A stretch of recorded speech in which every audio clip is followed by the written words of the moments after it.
3 af dem med bold, og 1 af dem med fysisk træning.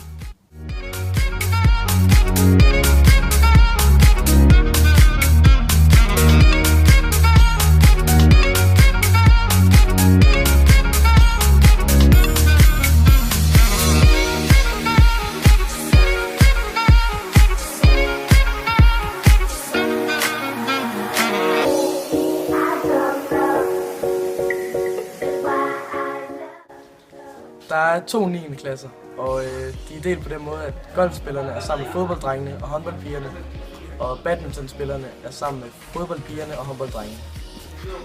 Hellebjerg First er en 10. klasse på Hellebjerg, hvor man ikke skal op til eksamen, men vi får karakter ud for de kurser, vi har haft på vores afleveringer og vores indsats i timerne.